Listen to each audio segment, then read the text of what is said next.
মনে হয় কিন্তু দেশে যাইতে ইচ্ছে করে, চিনি না যে যাইতে পারি না। ঠিকানা পাই, ও যদি আবার না ফিরে আসে ওর হাজবেন্ডের কাছে এটা ভয় পাচ্ছে। আপনি এখানে কেন আসছেন জানেন? আসছি আমি দেশের ঠিকানা খুঁজতে। আসসালামু আলাইকুম প্রিয় দর্শক এবং শ্রোতা, আল্লাহ সর্বাবস্থায় আমাদের সবার মঙ্গল করুন সেই দোয়া এবং শুভকামনা সবসময়ের মতো। আপন ঠিকানার একটি বেসিক ভিডিওতে আপনাদের সবাইকে আমন্ত্রণ জানাচ্ছি। যারা এই অনুষ্ঠানে এসে পরিবার খুঁজতে চান, পরিবারের কাছে ফিরতে চান, তারা আমাদেরকে ফোন করতে পারেন। আমাদের ফোন নম্বর হচ্ছে 09639888777। আমি আবারও বলছি 09639888777। চলুন আজকে কোন বোনটি রয়েছে আমাদের সঙ্গে একটু জানার চেষ্টা করি। আপনার নাম কি? আমার নাম শাহিনুর আক্তার। এটা বাবা মায়ের দেয়া নাম? এটাই দেওয়া। আচ্ছা, শাহিনুর বয়স কত আপনার? 25 হবে। 25 হবে, এখানে দিয়েছে 35। আচ্ছা সমস্যা নাই, বয়স যেটাই হোক। নোয়াখালী সাদুল্লাপুর, আপনার বাড়ি কোথায়? নোয়াখালী সাদুল্লাপুর ব্যাপারী বাড়ি। নোয়াখালী সাদুল্লাপুর ব্যাপারী বাড়ি। জি। তো ঠিকানা তো মনেই আছে, জান নাই কেন? আপনার বাবার নাম কি? চিনি না ঠিক মতো। আচ্ছা, বাবার নাম কি আপনার? রফিকুল্লাহ। রফিকুল্লাহ। মায়ের নাম? শাহানা। সৎমা। জি। আর বোনের নাম? বোনের নাম শারমিন। 3 বোন। শারমিন, সাথী এবং স্মৃতি। জি। আপনি সহ 4 জন। জি। আপনার নাম শাহিনুর। জি। বাবা মায়ের দেয়া নাম। নোয়াখালী সাদুল্লাপুর ব্যাপারী বাড়ি। আচ্ছা বলেন তো গল্পটা কি হয়েছে, আমি একটু শুনি। একদম ছোটবেলা থেকে? ছোটবেলা থেকে মনে করেন আমার দেশের আমার পরিচিত এক আপার সাথে আসছি।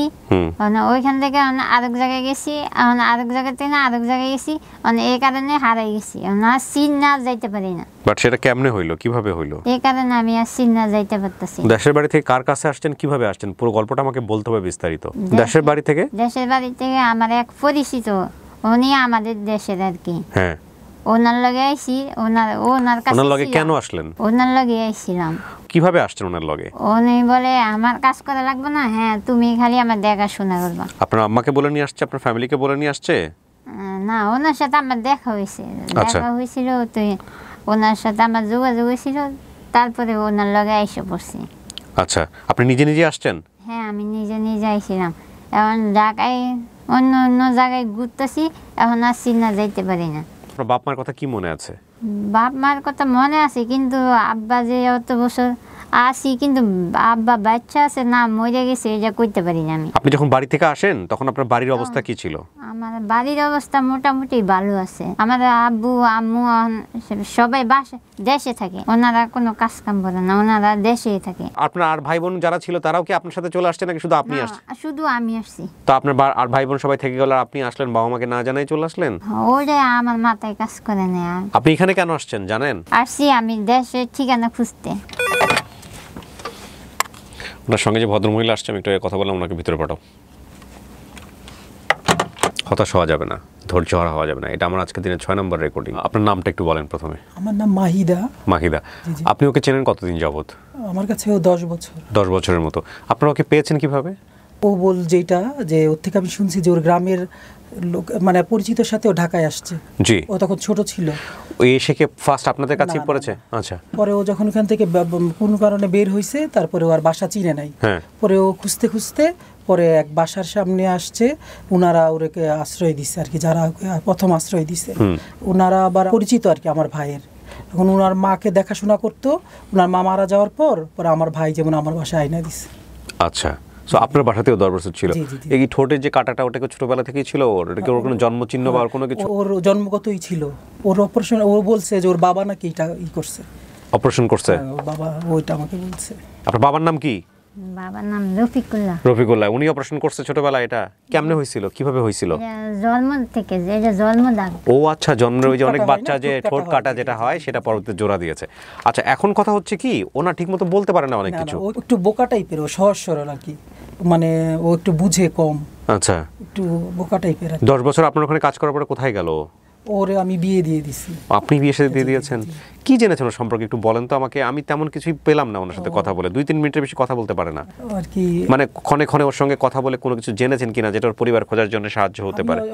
আমি ও তো অনেক কিছুই দেখলাম বলতে পারে। আসলে ও নিজেও মানে একটু চালাক থাকলো, বুদ্ধি থাকলো, নিজেও বলতো বা অনেক কিছু বলতো। ওর যেরকম ফিলিংস যে আমি চাই, খুঁজি, এরকম নাই ভিতরও, সেরকমই নাই।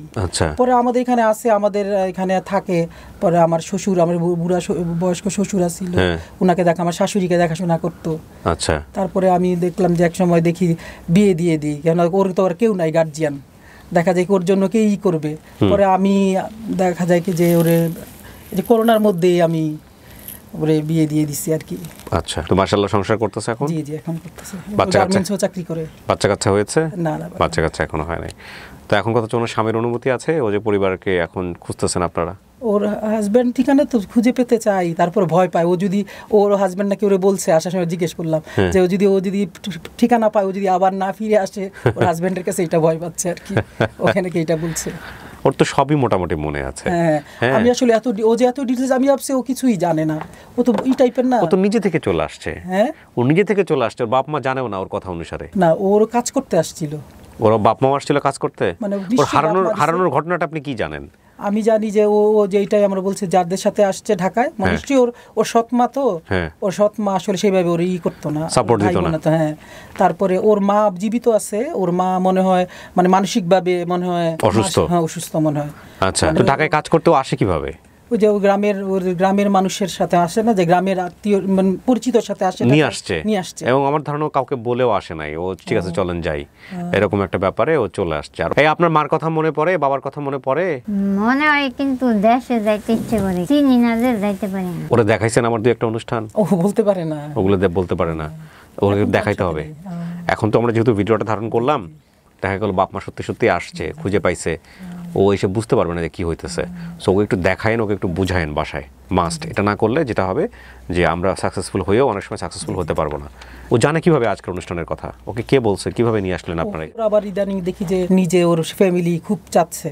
পরে আমি আরো 1 বছর 2 বছর আগেও আমি করছিলাম, আপনাদের সাথে কন্ট্যাক্ট করতে চেষ্টা করছিলাম, কিন্তু আমি আসলে পারি নাই। আচ্ছা, পরে যে রিসেন্টলি করলাম, পরে দেখা যায় কি যে তখন আমি ওরে ফোনে বলছি এরকম তোরে ফোন দিবে, তুই এরকম করে যা করিস বলিস, তখন ও করলো আর কি, রাজি হয়েছে। জি জি জি। ওকে, সো প্রিয় দর্শক এবং শ্রোতা, এতটুকুই তথ্য আমাদের কাছে আছে, এর চেয়ে বেশি কিছু তথ্য আমরা বের করতে পারলাম না। ওনার কিন্তু একটা জিনিস অবশ্যই খেয়াল রাখতে হবে, যে ওনার নোয়াখালীর সাদুল্লাপুর ব্যাপারী বাড়ি হচ্ছে ওনার বাড়ি। ওনার বাবার নাম হচ্ছে রফিকুল্লাহ, ওনার সৎ মায়ের নাম শাহনাজ, ওনার মায়ের নাম মারজাহান যিনি আপন মা, সৎ বোনের নাম শারমিন, সাথী এবং স্মৃতি। থানা বলেছে হচ্ছে নোয়াখালী সদর, বুঝতে পেরেছেন? জেলা তো নোয়াখালী, বুঝতেই পারছেন আপনারা।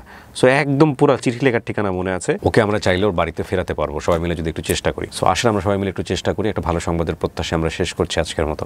আসসালামু আলাইকুম।